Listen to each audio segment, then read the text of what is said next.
When his son died, the daughter-in-law wasted no time seizing $55 million and throwing the grieving father out of the very house he once called home.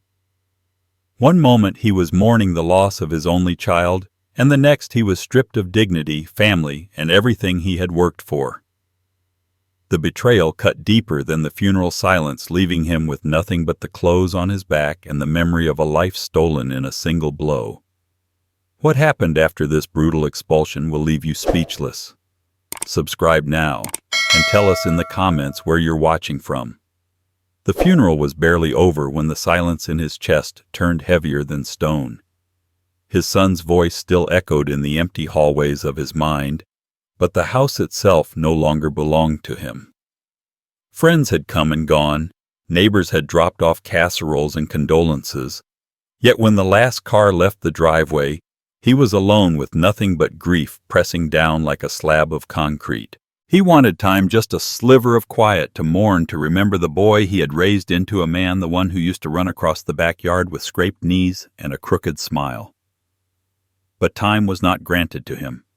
Coldness arrived faster than comfort, and it came wearing a familiar face.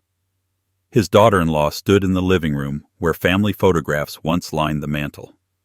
The picture of his son in his college cap and gown had already been removed, leaving a pale square on the wall. She spoke with a tone that cut sharper than any blade, her words stripped of sympathy. Her eyes fixed on legal papers and bank statements instead of the man who had just buried his only child. She told him that everything now belonged to her, that the house, the accounts, the life he had built with decades of sweat and sacrifice were hers by right. She spoke like a stranger, like a business rival, circling in for the kill. He stood frozen, not from confusion, but from the sheer cruelty of her timing. He had not yet folded away the black suit from the funeral, yet she was already dismantling his world brick by brick. The numbness spread through him, not loud grief, but a silent paralysis. He had imagined nights sitting alone with photographs, maybe a glass of whiskey, speaking to his son's memory in the quiet. Instead, he found himself ordered out like a tenant behind on rent. She called in movers, her voice brisk, instructing them where to carry boxes that were not hers to touch. He tried to speak once to remind her of promises of family ties, but his throat refused to form the words. It wasn't fear that silenced him. It was disbelief, the kind that locks the lungs and steals the voice.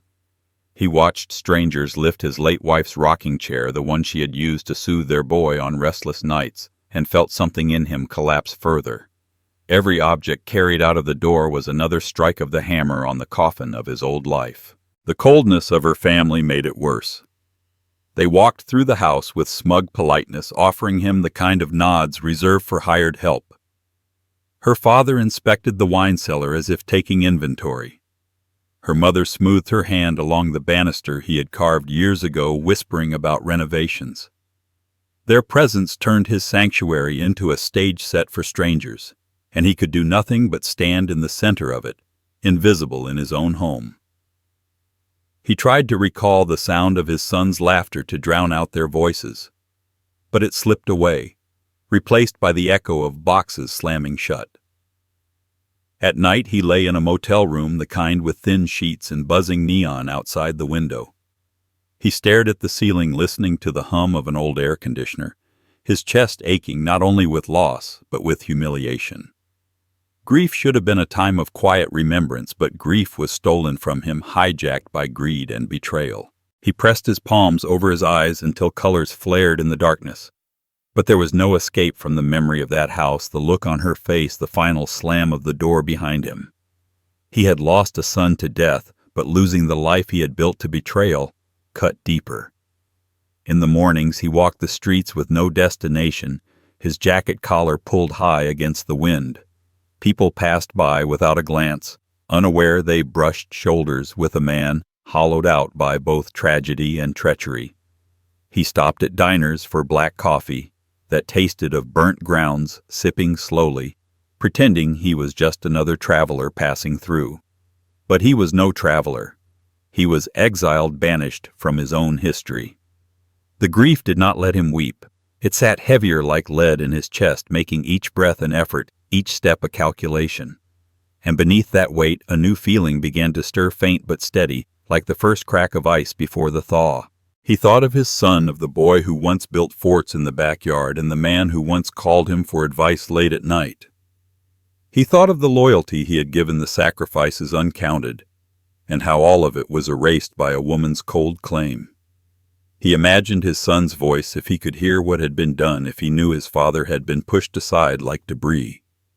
The thought sharpened something inside him. He had been silent too long, stunned too long, allowing betrayal to define the end of his story. The numbness would not last forever. He could feel it shifting, hardening into something else, something with edges. Still, the loneliness was real. Each evening stretched endlessly, shadows growing long across motel carpets that smelled of old smoke. He would sit by the window watching headlights streak by on the highway, whispering his son's name into the hum of passing cars. He wanted to believe his son was listening somewhere beyond reach, urging him not to surrender, not to let his legacy rot in the hands of those who had no right to it. He wanted to believe the pain had a purpose, that the emptiness was not the end, but the beginning of something his daughter-in-law could not imagine. Days passed blurred together, but inside that blur his thoughts grew sharper. He began keeping notes on scraps of paper, lists of dates, of accounts, of memories tied to deeds and titles. His grief had not disappeared, but it had found a companion in focus. The man who once built his fortune with calloused hands and relentless days had not died with his son. He was still here, breathing, planning, waiting. The numbness was lifting, replaced by a quiet clarity. And while she and her family believed they had taken everything, they had missed the most dangerous thing of all, the resolve of a man who had nothing left to lose. What came next would not be loud, but it would be unforgettable. She stood in front of him with the same expression she had worn at the funeral, only colder, sharper, stripped of even the faintest trace of grief. While the scent of lilies still lingered in his memory, she was already dividing his world into figures, assets, and accounts. She spoke with confidence that carried no tremor, no hesitation, as though rehearsed in the mirror for weeks. Her voice didn't crack when she told him the estate now belonged to her. Her hands didn't shake when she handed him papers drawn up so quickly it was clear they had been prepared long before his son took his last breath. It was not sympathy she offered, but eviction, dressed in the language of entitlement and law. The betrayal was not only in the words, but in the ease with which they left her mouth.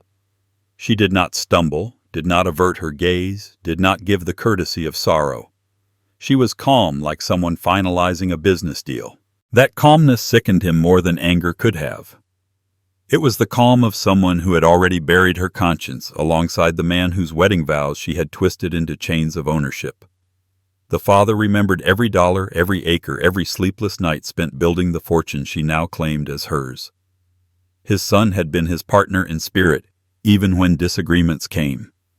Together, they had envisioned the future, discussed investments late into the night, spoken of legacies to protect. But his son's wife had been listening, taking notes in silence, plotting with a patience that hid behind the mask of a dutiful spouse. And now, with the body barely lowered into the ground, she revealed herself as the executioner of all that trust. He wanted to shout, to demand answers, to curse the very day she entered their lives. But the words stuck, trapped between fury and disbelief. She was unmoved by his silence. In fact, she seemed empowered by it. Her lips curling into a faint smile, as if his shock was the final confirmation that her plan had worked. She gestured toward the door, subtle but commanding, as though she were the rightful owner and he a guest who had overstayed his welcome. Her family stood behind her, a silent wall of approval. They didn't look at him as a man who had lost his son, but as an obstacle finally cleared. Her father adjusted his cufflinks, her mother held her chin high. Their eyes filled with smug victory. He could see it in their stance. They had been waiting for this moment, circling like vultures around a weakened figure until the time was right. They had mistaken his grief for weakness, his silence for surrender. The bitterness rose inside him, searing his chest like fire. The home he had once filled with laughter with Christmas mornings and backyard barbecues now felt like a stranger's stage, and he the unwanted extra. Every corner carried echoes of his son's life.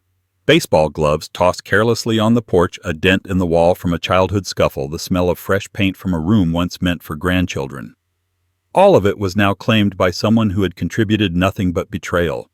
He gathered a few belongings not because he accepted her authority, but because he refused to beg for scraps under her roof. The betrayal ran deeper than property or money. It was the realization that the woman he had once trusted with his son's heart had sharpened that trust into a weapon. She had not comforted him, had not stood at his side in grief, but had turned the moment of his greatest vulnerability into her victory march. The motel room walls closed in on him that night, but even they felt less suffocating than the sight of her standing in his home rewriting history in her favor. He sat in the dim light, fists clenched, replaying every moment, every small sign he had ignored. The way she had deflected questions about finances, the quick phone calls that ended when he entered the room, the subtle control she had exercised over his son's time. It was all there, hidden in plain sight. He had dismissed them as quirks, as the adjustments of marriage. Now they returned as proof of a conspiracy executed with chilling precision. He thought of his son. Had the boy known? Had he felt the tightening noose around his own life? Or had he gone to his grave believing he was loved? The question clawed at him. That was the cruelest part. Not just the theft of wealth, but the theft of truth, of trust, of dignity. The woman who should have held his son's hand in sickness had been busy drafting her takeover. His reflection in the motel mirror looked older than he remembered, lines carved deeper, not by age, but by betrayal. But behind the exhaustion burned something sharp, a glint that had not been there before. The bitterness was solidifying into resolve, the outrage into focus. She believed she had stripped him bare, but she had underestimated the man who had built an empire from calluses and grit. Every dollar lost could be earned again, but every betrayal demanded reckoning. He would not move like she did, fast and careless. He would move like stone grinding against stone, slow, deliberate, unstoppable. She had stolen his mourning, hijacked his grief, and thought she had won. But the truth was simple. Grief may weaken, but betrayal awakens. And in that motel room, as the hum of traffic echoed through the thin walls, he began to imagine the first moves of a game she didn't know she was playing. The night was heavy, but his mind was sharper than it had been in weeks. He closed his eyes, not to rest, but to plan. For betrayal like hers could never go unanswered.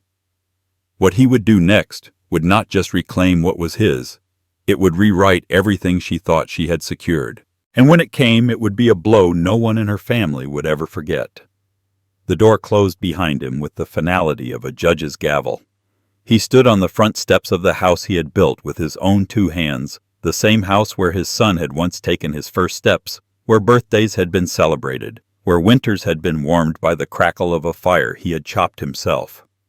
Now it was nothing more than a prison of memories from which he had been cast out. The keys he carried in his pocket were suddenly worthless. Locks had been changed, authority stripped, and he was no longer welcome inside the walls that had once held his entire life. The humiliation clung to him heavier than the evening air. Neighbors peered through curtains, their silhouettes flickering against glass, pretending not to see, pretending not to know. But he felt their judgment like needles pricking his skin. To them, he was just another man discarded by his own family, a story to be whispered about during morning walks. He gripped the handle of his worn leather bag, the only possessions he had been allowed to keep, and walked down the driveway that still bore the imprint of his son's bicycle tires. Each step was a betrayal etched deeper into his bones. The weight of displacement grew sharper when he reached his car. He sat in the driver's seat, staring at the house one last time. The porch light he had installed years ago glowed faintly, guiding strangers now. The shutters he had painted with his son one summer afternoon framed windows that no longer opened for him. Every nail, every beam, every inch of that house carried his labor, his devotion, his love, and yet he was treated as an intruder, as though he had stumbled into the wrong address. The drive away was endless, the road stretching like a scar across the night. His reflection in the windshield looked hollow, stripped of identity, as though without that house he was no longer himself. He passed familiar landmarks, the gas station where his son had once begged for candy, the park where he had taught him to throw a baseball. Each sight was a knife twisting deeper, a reminder that he had not just lost a home, but the history that lived within it. The betrayal wasn't only in being thrown out. It was in being told he had no claim to the very memories that defined his existence. The motel he checked into felt like exile. The wallpaper peeled in places, the bed sagged in the middle, and the air smelled faintly of bleach, masking years of strangers' regrets. He placed his bag on the chair and sat on the edge of the bed, staring at the thin curtains drawn against the night. The silence pressed in, so unlike the silence of his home. Their silence had carried warmth, filled with echoes of laughter. The hum of life lived within its walls. Here, silence was cold, hollow, unforgiving. The humiliation replayed in his mind over and over, the moment she told him to leave, the smirk in her father's eyes as he watched the cold dismissal of a life's worth of sacrifice. He clenched his fists until his knuckles ached, the veins rising against his skin. To be stripped of shelter was one thing. To be stripped of dignity was another, and she had taken both with the precision of a thief who knew exactly where the vault was hidden. Days passed in a haze, each one identical to the last. He wandered the city aimlessly, his feet carrying him past diners, pawn shops, the glow of bars where laughter spilled out onto the street. But he never went inside. He didn't belong anywhere. Without his home, he was untethered, a man floating without an anchor. He returned to the motel each evening with the same hollow stare, the same ache in his chest. But beneath that ache, something else was beginning to form. He sat by the motel window at night, watching the headlights of passing cars streak across the walls. Each pair of lights felt like a reminder that the world moved on without him, uncaring. Yet he was not ready to fade into obscurity. He had built too much, lost too much, endured too much to accept the role of an exile in his own story. She believed casting him out would erase him, would cement her control. But in reality, it had given him space to think, to plan, to let the fire of humiliation burn into something far more dangerous. He remembered the early years when he had first poured the foundation of that house. Money had been scarce, and every nail driven into the frame had been earned with sweat. He had sworn then that the house would be a fortress for his family, a place where his son would always feel safe. To be thrown out of that fortress was a betrayal that demanded an answer. Not with pleading, not with begging, but with a force that would make her regret ever thinking she could erase him. His son's memory haunted him most in those nights of exile. He imagined what his boy would say if he could see his father pushed to the streets, stripped of his rightful place. The thought carved into him deeper than any wound. His son had trusted her, loved her, and in return she had turned on them both. That betrayal was not just against him. It was against the bond between father and son. And for that, there could be no forgiveness. One night, unable to bear the suffocating silence, he took a walk through the city until his legs ached. He found himself standing outside a bank, its glass facade gleaming under fluorescent lights. He thought about the accounts, the investments, the shares that were still tied to his name. She believed she had taken everything, but she had overlooked pieces, small scattered fragments of his empire that she did not yet control. And those fragments were enough. Enough to build something new, or enough to destroy everything she thought she had secured. He returned to the motel with a new sense of purpose, his steps firmer, his gaze steadier. He sat at the desk and began writing, his pen scratching across motel stationery. Not a diary of grief, but a map of strategy. Connections, names, dates, all the pieces of a puzzle she could not see forming. She had the house, the money, the smug certainty of victory. But he had something she would never possess, the relentless determination of a man humiliated, cast aside, and burning for justice. The night stretched long, but he didn't sleep. His reflection in the window no longer looked lost. It looked sharpened, honed, ready. She had mistaken his silence for surrender, his exile for defeat. But what she didn't realize was that being forced out of his own home had unlocked something she would never be able to contain. And when the time came, she would learn that casting him into the cold was the worst mistake she had ever made. What followed next would make her wish she had never underestimated him.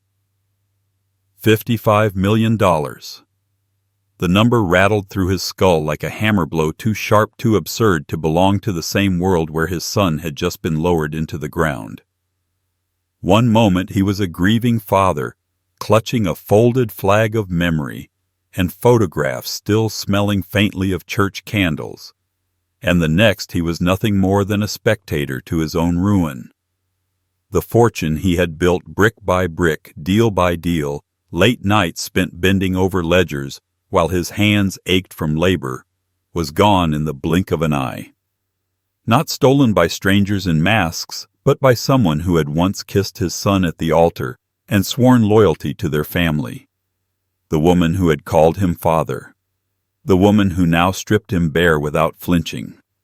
The betrayal was not just financial. It was a theft of identity. For decades he had been the man who provided, the man whose shoulders carried the weight of prosperity, the one who ensured his son's future would be bright. That money was more than a number on paper. It was the proof of his life's struggle, the map of his endurance. And now it was gone, siphoned into accounts he could not access, transferred behind his back with signatures forged in grief's shadow. She had gutted him with the precision of a surgeon, but without the mercy of anesthesia. The shock carved deep, leaving him reeling as though the ground had tilted under his feet. His chest burned with the humiliation of being blindsided, his breath short, his vision dimming at the thought of what had been taken. Not a car, not a house, not a single indulgence, but an empire dismantled while he still wore the black suit of mourning. She hadn't even waited for the flowers on his son's grave to wilt before she set her hands on the vault. Her calm smile replayed in his mind the way she had spoken in measured tones, her words soaked in false legality, daring him to challenge her. He sat in the stale air of the motel number, swimming before his eyes, the echo of 55 million beating against his temples. Each digit was a memory. A $20 bill slipped into his son's pocket for gas. The down payment on the house where his son had grown tall. The college tuition checks written with pride, even when it meant selling equipment from his shop. Every cent represented sacrifice carved from bone and willpower. Now all of it was paper ash in the wind, blown into the greedy hands of someone who had never earned it. The disbelief turned quickly to rage. His fists trembled as he imagined the laughter behind closed doors, her family clinking glasses over his fortune, congratulating themselves on their brilliance. They saw him as old, as finished, as a man too broken by grief to notice the knife pressed to his ribs. They mistook his silence for surrender, his shock for defeat. They thought the father was already buried alongside his son, leaving them free to strip everything bare. But what they didn't know was that beneath his quiet stare, something darker was waking. He remembered sitting across from bankers years ago, the way they looked at him when he signed checks, without hesitation when he commanded rooms with the weight of someone who had built wealth from nothing. That man wasn't dead. He was wounded, yes, but wounds could turn into weapons. She thought 55 million had silenced him, erased him, reduced him to a relic. But money was not the only thing he had built. He still had knowledge networks, secrets tucked away like aces up his sleeve. Still the sting was unbearable. He thought of his son, the boy who had once dreamed with him about how that fortune would secure generations. His son had trusted her, loved her, and in death had left her the keys to everything. And she had twisted that trust into a blade. The thought of his boy's name tied to her treachery was enough to make bile rise in his throat. It wasn't just theft, it was desecration. Night after night he lay awake listening to the hum of passing trucks outside the motel, each rumble a reminder of the emptiness where wealth used to be. He would close his eyes and see numbers falling like coins tumbling into a bottomless pit. Sometimes he imagined storming into her gatherings, tearing the glass of wine from her hand, exposing her theft in front of her smug parents. But fantasies weren't enough. He knew outrage alone couldn't reclaim what was his. Precision would. Calculation would. He began collecting scraps of information, pulling from memory every detail she might have missed. A hidden account left dormant, an old deed signed only in his name, investments buried in files she hadn't found. The fortune was not as cleanly stolen as she believed. Threads remained threads only he knew how to pull. She had been thorough, but she had underestimated the man who had built the empire in the first place. She thought wealth was just money in accounts. She didn't understand it was also leverage history and control things she could never truly erase. The fire in his chest grew steadier each day. At first it was raw disbelief, but now it hardened into intent. He would not scream, he would not beg, he would not collapse into the role she had written for him. Instead, he would rise slowly, methodically, with the kind of patience she lacked. The fortune may have been transferred, but the reckoning was still his to command. The image of her face haunted him. Not her beauty, not her smile, but the arrogance, the certainty that she had won. That image became his fuel. He replayed it until it burned into his veins, until every sleepless night was a vow that this theft would not stand. He had built 55 million once, and he could tear it all down if he chose. What she had taken was not just money. It was a challenge, and she had no idea how dangerous the man she dismissed still was. The nights grew colder, but his resolve only sharpened. He no longer saw himself as a victim. He saw himself as the architect of what was to come, the storm waiting at the horizon. She believed she had secured her place forever. But what came next would make her learn that nothing built on betrayal could stand, and the man she cast aside still held the power to bring it all crashing down. He sat in the dim corner of the motel room, the buzzing neon light outside flickering through the blinds like a cruel reminder that the world kept moving while he had been stopped in his tracks. The silence inside him was not the peaceful kind. It was the silence of a man struck so hard by betrayal that even anger couldn't find a voice. His chest rose and fell, shallow, restrained as though every breath risked shattering what little strength he had left. He had faced death before, hardship, the slow grind of life's burdens. But this was different. This was not life testing him. This was blood turning against him, family rewriting him into nothingness. He replayed the moment in his mind with relentless clarity. Her voice steady and unflinching, announcing what she had taken. Her family, their smug glances, their casual invasion of the home he had built. His hands had trembled, but he had not raised them. His lips had parted, but no words had come. He had stood there mute, a shadow in his own life. The silence had been his shield, but it felt like surrender. And that thought hollowed him out more than the theft itself. At the funeral, he had been surrounded by people offering condolences, words that filled the air, but never the void inside him. He had shaken hands, accepted hugs, nodded as though any of it mattered, but none of them knew what had been happening behind closed doors. None of them knew he had already been cast aside, already erased. He carried that silence like a weight pressing down on his shoulders, each step a performance, each breath an act. He thought of his son's voice, the way it had once filled the house with laughter and questions and late-night confessions. That voice was gone now, swallowed by the earth, and the only sound left was hers, the cold echo of her claim, the cutting certainty that he no longer belonged. He wanted to scream, to rage, to pound his fists against the walls of the motel until they cracked. But he didn't. He couldn't. The grief had stolen his voice, and the betrayal had tied it in chains. The numbness was worse than pain. Pain at least reminded a man he was alive. Numbness turned him into a ghost haunting the remnants of his own life. He moved through the days like a figure behind glass, watching the world but unable to touch it. He walked past parks, restaurants, even the church where his son had once been baptized, and all of it felt distant, blurred, as though he had already been buried alongside the boy he lost. At night the silence grew heavier. He would lie on the lumpy mattress staring at the cracked ceiling, listening to the hum of the refrigerator in the corner. Hours stretched like years. Sometimes he whispered his son's name into the darkness, not to summon him, but to remind himself that once he had belonged to someone, that once his life had meaning.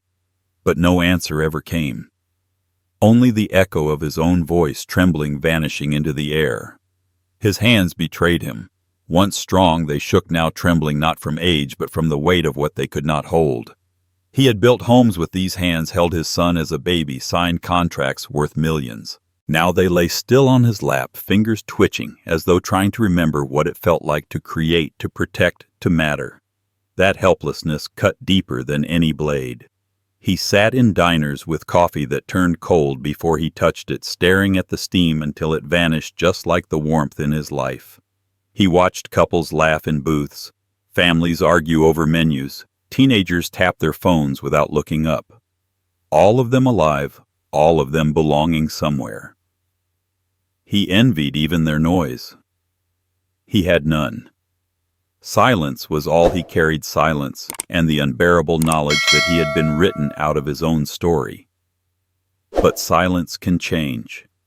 Sometimes it stays a void, swallowing a man whole. Other times it begins to crack, to shift, to hum with something dangerous.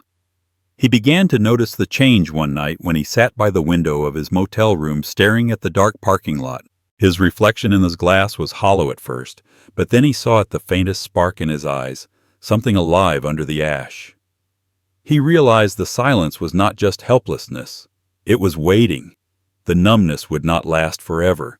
He knew this, though he did not know what would come after. The grief had silenced him.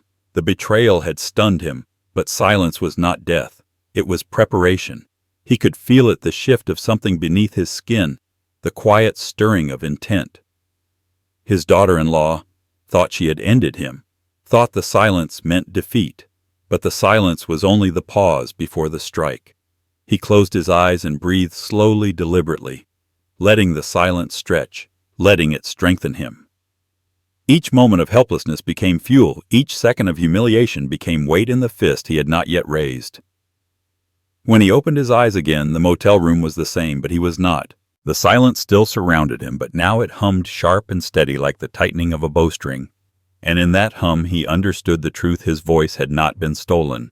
It had been buried alive. And when it rose again, it would not come as a whisper. It would come as a storm. What happened next would tear through everything she thought she controlled, and silence would become the sound she feared most.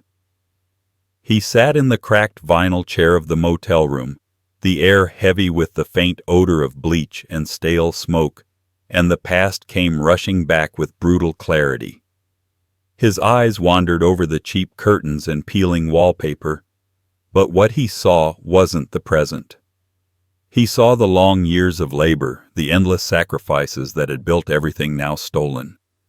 He could still feel the ache in his back from the years spent on construction sites, his hands blistered from gripping tools, his shoulders burning from hauling beams under the sun. He had never been handed a fortune. He had carved it out of sweat, time, and relentless grit. Every board hammered, every late-night negotiation, every check written with trembling hands when risk outweighed certainty. Those were the bricks of his empire. He remembered the nights when his son was just a boy, asleep in the next room while he sat at the kitchen table under the dim light of a single bulb paperwork spread across the surface.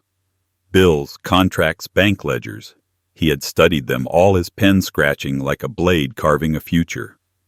He had sacrificed rest meals, even pieces of himself, because he believed in what he was building. Not just wealth, but security, a life where his son would never have to wonder about stability. He had sworn that the boy would never feel the hunger he himself had once known. The images overlapped. His son running barefoot across a yard he had mowed after a 14-hour shift. His wife leaning against him on the porch, exhaustion in her eyes, but pride in her smile as they looked out over the modest house they had managed to buy. The early years were hard nights of canned soup winters when the heating bill nearly broke them, but he never faltered. He pushed harder, worked longer, believing that each sacrifice was worth it for the family standing beside him. Now those memories cut deeper than knives. The house where his son had taken his first steps, the house where laughter had once filled every corner, had become a stage for betrayal. The money he had sweated for the millions accumulated not for himself, but for the bloodline he loved, was gone. And the cruelest part was knowing it hadn't been stolen by strangers in the shadows. It had been claimed by someone who had eaten at his table, toasted to family holidays, called him father, with a smile that now seemed rehearsed. He thought back to the countless deals, the moments when he had gambled everything. Deals where he had put his reputation on the line, where one wrong move would have crushed them. He remembered driving across state lines in the dead of night to secure contracts, convincing banks to believe in him when he barely believed in himself. Every win had felt like a miracle. Every setback had been endured in silence, swallowed, so his family would never see his fear. That fortune was not just numbers in an account. It was years of struggle compacted into something tangible, something his son was supposed to inherit. The motel air grew heavier as the memories piled on. He could see his son's smile the day he handed him the keys to his first car, paid for in cash. He could see the graduation photo, his boy's arm slung across his shoulder, both of them grinning, knowing what it had taken to get there. He could see his wife's face lined with years, but still radiant with the knowledge that their sacrifices had not been in vain. All of it, the love, the labor, the pride, had been poured into that empire, and now it had been ripped from him in a single act of betrayal. His chest ached with the weight of memory. It wasn't just the loss of wealth that consumed him, it was the theft of meaning. To see everything he had fought for, everything he had endured, fall into the hands of someone who had never known the sting of sacrifice felt like erasure. His life story rewritten, as if he had been nothing more than a stepping stone for her ambition. Yet even as the memories brought sorrow, they also brought something else. They reminded him of who he was before the numbness, before the silence, before grief had shackled him. He had been a builder, a fighter, a man who stared down impossible odds and refused to bow. The betrayal had tried to strip that away, to reduce him to a ghost, wandering cheap motels and forgotten streets. But the past whispered differently. The past reminded him of his strength. He leaned forward, elbows on his knees, his reflection caught in the dirty motel mirror. The man staring back was older, broken at first glance, but beneath the wrinkles and the exhaustion, the same steel glimmered in his eyes. The years of sacrifice had not been for nothing, not if he could still draw breath. He thought of his son again, not as the boy who laughed in the backyard, but as the man who would have stood against betrayal if he were alive. That thought dug into him like fire. His son was gone, but his legacy was not. And no one, not her smug family, had the right to erase it. The night stretched on, but he didn't collapse into despair. He let the memories fuel him, let them transform from sorrow into resolve. He had been reminded of every sacrifice, every victory, every time he had clawed his way out of nothing.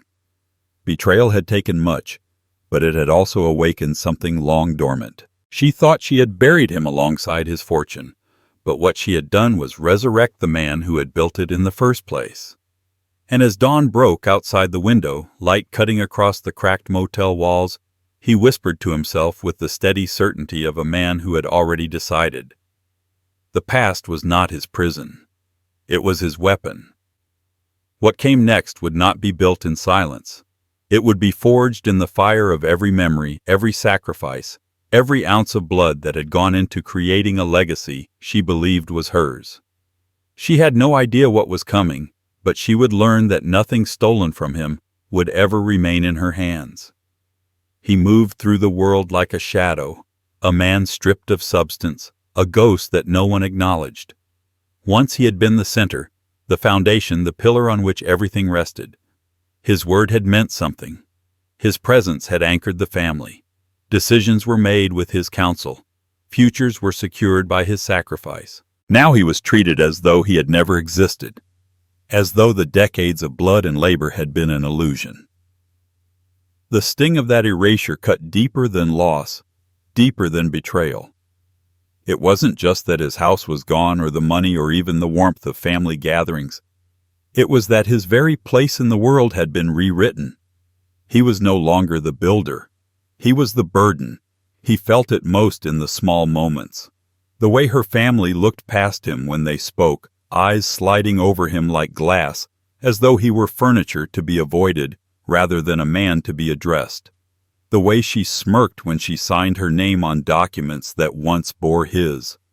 Even the silence of his phone, once alive with calls from his son, now dead empty, buzzing only with messages from banks or the dull hum of advertisements. He had gone from essential to invisible, from respected to disregarded, from father to nobody.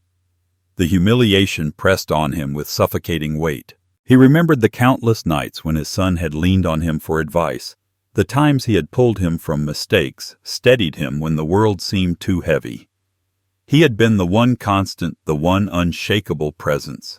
And now that same son's wife had brushed him aside with the arrogance of someone disposing of clutter. The wound to his pride was sharper than any physical pain he had endured. Pride was what had kept him alive through the hardest years, and now it lay shattered at his feet. The motel mirror reflected the truth cruelly. He stared into it one night and hardly recognized the man staring back. His shoulders were still broad, but they sagged as though carrying invisible chains.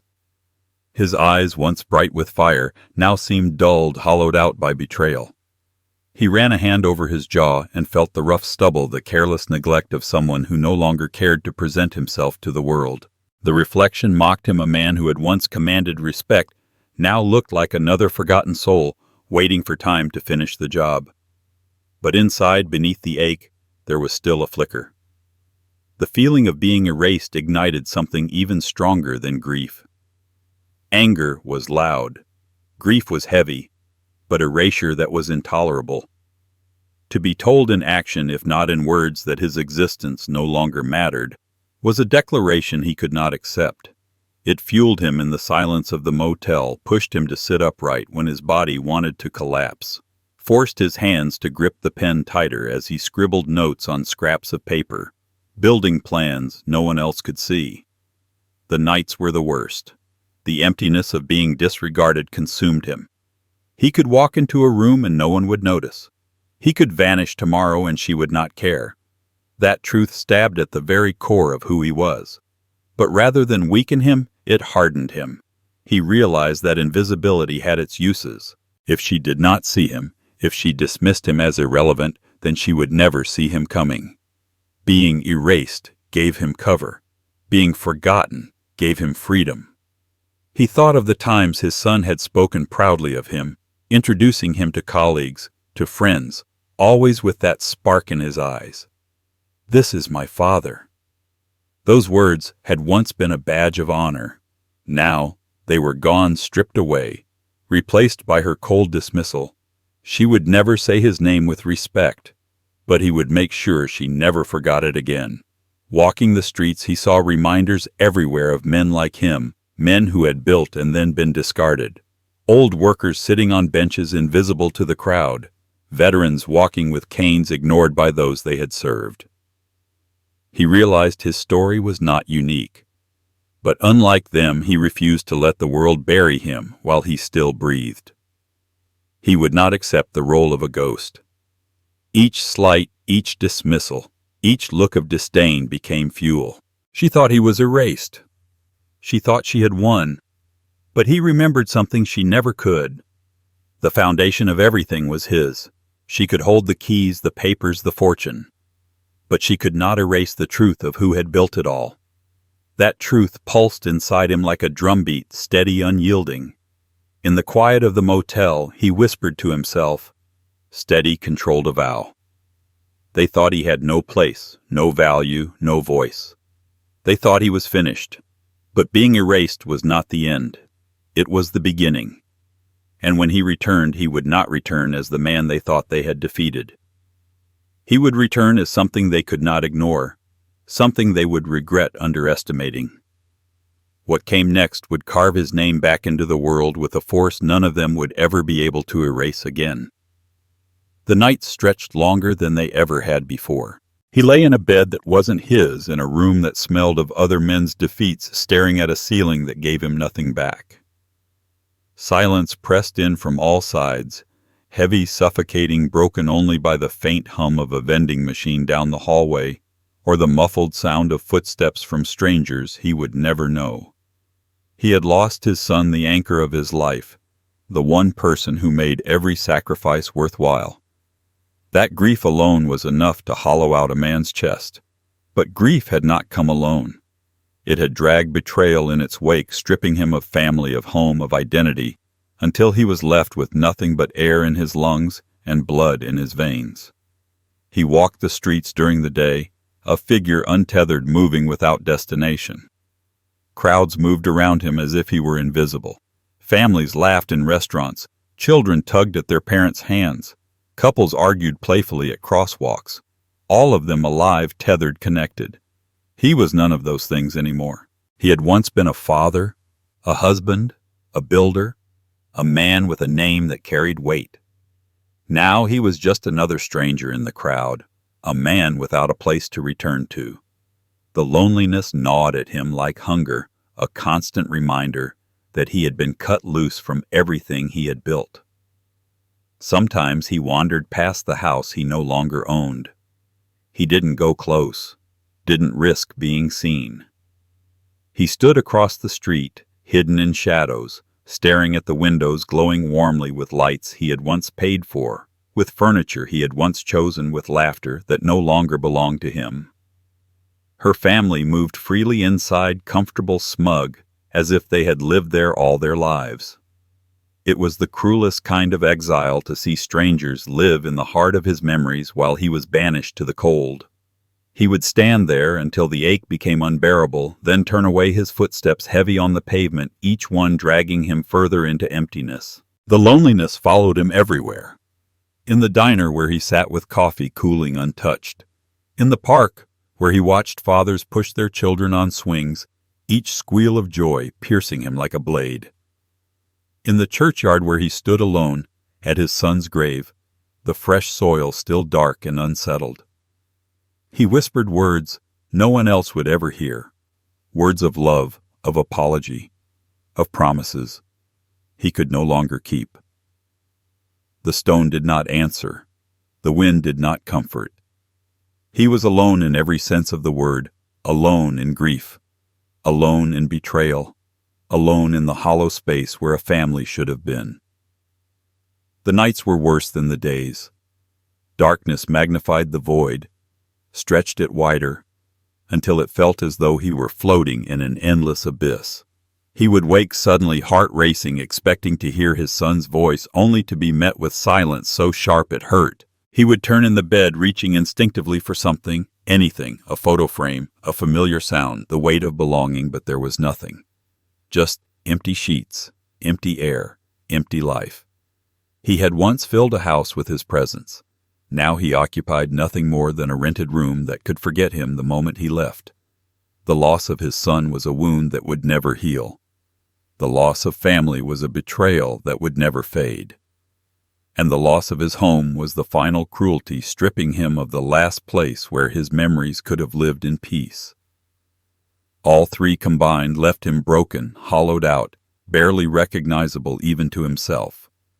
He was a man reduced to fragments, carrying them in silence while the world moved on without him. Yet in that desolation something stirred. It wasn't hope, not yet. Hope was too fragile, too naive for the wasteland he now walked. What stirred was something colder, steadier, forged in the fire of loss. The loneliness carved space inside him, and into that space crept resolve. He had nothing left to lose, nothing left to shield him from the full weight of vengeance. They had taken his son, his family, his home. They had erased his name, discarded his worth, spat on his sacrifices. But in doing so, they had given him something far more dangerous than wealth or comfort. They had given him freedom. He no longer needed to protect, no longer needed to compromise, no longer needed to swallow his pride for the sake of peace. He had been severed from everything that bound him, and now he could act with the clarity of a man who owed nothing and feared nothing. The loneliness still burned, but it also sharpened him like a blade honed on stone. And though they believed they had left him broken in the dark, they had no idea what kind of storm their betrayal had awakened.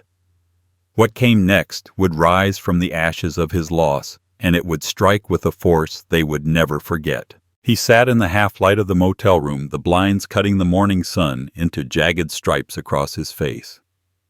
The grief was still there, heavy as stone, and the loneliness still pressed against his chest like a weight he couldn't lift.